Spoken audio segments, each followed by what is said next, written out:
அஸ்ஸலாமு அலைக்கும். நேரத்தின் அருமை கருதி என்னுடைய உரையினை சுருக்கமாக வைத்துக் கொள்கிறேன்.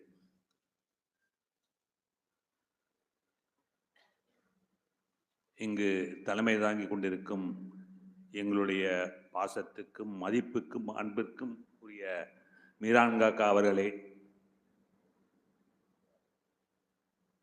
ஆர்பிடி காலேஜின் நிறுவனர்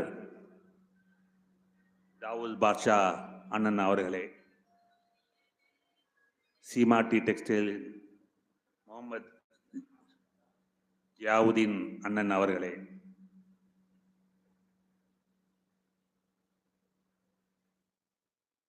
முகமது ஃபாரூக் தலைமை மொய்தீன் ஆண்டவர் பள்ளிவாசல் பாபநாசம் அவர்களே, இங்கு உரையாற்றி வீற்றிருக்கும் உலமாக்களே, இனி உரையாற்ற இருக்கும் உலமாக்களை, கல்லூரியின் இந்த தாருல் இக்லாஸ் கல்லூரியின் முதல்வர், ஆசிரியர் மற்றும் மாணவர்களே மற்றும் அவர்களுடைய பெற்றோர்களே, உங்கள் அனைவரையும் இந்த முப்பெரும் விழாவில் சந்திப்பு மிகுந்த மகிழ்ச்சி அடைகிறேன்.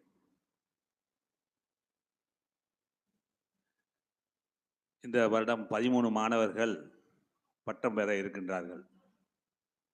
இவர்களுக்கு நான் சில அறிவுரைகள் செய்ய விருப்பப்படுகிறேன். அன்பு மாணவர்களே, உங்களுடைய வாழ்க்கை உஸ்வத்துன் ஹசனாவாக அமைய வேண்டும். உங்களை பார்த்து மற்றவர்கள் மாற்று மதத்தினர் அனைவரும் இப்படிப்பட்ட ஒரு சிறப்பான மனிதரா இவர் என்று தனியாக தாவா செய்ய அவசியம் இல்லை. உங்களுடைய வாழ்க்கையை பார்த்த அவங்க இஸ்லாமியர்கள்லாம் இவ்வளோ அருமையானவர்களா சொல்லிட்டு அதுக்கு நீங்கள் ஒரு முன்மாதிரியாக இருக்க வேண்டும். நம்மளத்தான் யார் பார்க்கலையே, தனியாக இருக்கிறோமே, யார் பார்க்கலையே, அல்லாஹ் பார்க்குறான். உங்களுடைய வாழ்க்கை ஒரு எக்ஸாம்பிள். மாற்று மதத்தினர் அதை பார்த்து அவங்க அது நம் மார்க்கத்தின்பால் ஈர்க்கப்பட வேண்டும். அது மோசமாக போச்சுன்னு சொன்னால் அவங்க என்ன சொல்லுவாங்க, அப்பாப்பா இஸ்லாமியர்லாம் இப்படித்தான் சொல்லிட்டு அது நம்ம மார்க்கத்துக்கு நம்ம மதத்துக்கு ஒரு இழுக்கு. உங்களுடைய வாழ்க்கை உங்களை பார்த்து நீங்கள் பழகிறது, நீங்கள் நடக்கிறது எல்லாமே உபதேசம் மட்டுமல்ல, உங்களோட வாழ்க்கை அதே மாதிரி அமைய வேண்டும். ரசூலுல்லாஹ்விடம் எல்லாரும் தெரிஞ்சது தான். அதான் ரசூலுல்லாஹ்விடம் ஒரு பெண்மணி வருகிறார், பிள்ளையை கொண்டு வருகிறார், அதிகமாக இனிப்பு சாப்பிடுகிறார் என்றார். சரி, போயிட்டு பின்னாடி வாங்கன்னு சொல்கிறாங்க. போயிட்டு பின்னாடி கொஞ்சம் நாளைக்கு முன்னாடி வந்த உடனே அறிவுரை சொல்கிறார், இப்படிலாம் செய்யக்கூடாதுன்னு சொல்லிட்டு. அப்போ அந்த பெண்மணி என்ன கேட்குறாங்க, என்ன நீங்கள் ஏன் உள்ள நாள் செஞ்சு சொன்னீங்க? இல்லை, நான் சாப்பிட்டுட்டு இருந்தேன், அதை நான் நிறுத்தின பின்னாடி தான் இந்த அறிவுரை சொன்னேன்.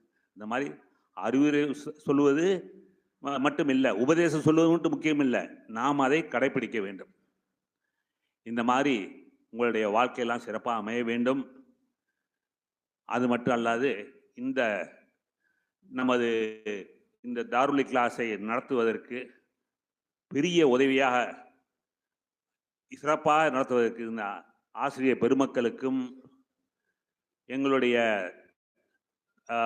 மக்கா மஸ்ஜிதின் உறுப்பினர்கள் இதற்காக பலமுறை, வருஷத்துக்கு பலமுறை வர்றாங்க, எவ்வளோ காரியங்கள் பண்ணுறதுக்காக வர்றாங்க. இதை நான் சொல்கிறது ரொம்ப கடமையாக நினைக்கின்றேன். குறிப்பாக தம்பி கனி, தம்பி ஹாலித், தம்பி அன்சாரி, இது போன்றவர்கள் அடிக்கடி இந்த காரியம், இந்த பள்ளி சிறப்பாக நடக்குதா, எப்படி நடக்குது என்று பார்த்து கொண்டு போய் கொண்டிருக்கார்கள். இதற்கு மனமார்ந்த என்னுடைய நன்றியை தெரிவித்துக் கொள்கிறேன். இது இந்த கல்லூரி நடப்பது இது ஒரு சதத்துன் ஜாரியா தான். எப்படி நீங்கள் செய்யும் கல்லூரி, அதாவது அழியா செல்வம் கல்வியை கொடுக்குறது. அது ஈருலக கல்வி, மார்க்க கல்வியும் வருது, ஒரு டிகிரியும் சேர்ந்துட்டு உங்களுக்கு. இப்போ பாருங்கள், ஒருத்தர் ஒரு ஆலிமா போயிடுறார், ஒரு ஹாஃபீஸாக போயிடுறாங்க. ஹாஃபீஸாக போனால் அவங்களுடைய பிள்ளைகளோ பேர பிள்ளைகளோ பல பேர் ஆஃபீஸாக வர்றதுக்கு சான்ஸ் இருக்குது. காரணம் என்ன, எங்கள் அத்தா ஹாஃபீஸு, நான் வந்து அது மாதிரி போகணும்னு சொல்லிட்டு. அதே மாதிரி ஒரு மனிதர் வந்து டிகிரி வாங்கிட்டான்னு சொன்னால் 90% சான்ஸ் அவங்க பிள்ளைய வந்து டிகிரி வாங்கிடுவாங்க. ஏன்னா அத்தாவது டிகிரி வாங்கும்போது நம்ம வந்து மாஸ்டர்ஸ் வாங்கணும். ஒரு இது இல்லை, நம்ம வந்து வெறும் டிகிரி இது இல்லாமல் மாஸ்டர்ஸ் வாங்கணும். அப்படி வந்து போகக்கூடிய வாய்ப்புகள் இருக்குது. இது அழியா செல்வம். இதை வந்து நம்ம வந்து இப்போ செய்கிற காரியங்கள் வந்து நாளை பின்னரும் வரக்கூடிய அடுத்த சமுதாயத்தை சன்னதிகளும் நம்ம வந்து ஒரு ஒரு டிகிரி வாங்கக்கூடியவோ ஒரு ஆஃபீஸாவோ ஆகக்கூடிய வாய்ப்புகள் இருக்குது. அதனால் மீண்டும் இந்த நல்ல காரியத்துக்கு நிறைய காசும் தேவைப்படுது, காசு பணம் தேவைப்படுது. நிறைய தாராளமாக கொடுங்க. நல்ல சிறப்பான முறையில் இன்னும் நம்ம மார்க்கத்தை வந்து நம்ம வந்து எத்தி வைப்போம். இந்த நல்ல காரியத்தை இன்னும் நிறைய செய்வோம் இன்ஷா அல்லாஹ். அஸ்ஸலாமு அலைக்கும் வரஹ்மத்துல்லாஹி வபரகாத்துஹு. வாஹிர் தவானா அனில் அல்ஹம்துலில்லாஹி ரப்பில் ஆலமீன். அஸ்ஸலாமு அலைக்கும் வரஹ்மத்துல்லாஹி வபரகாத்துஹு.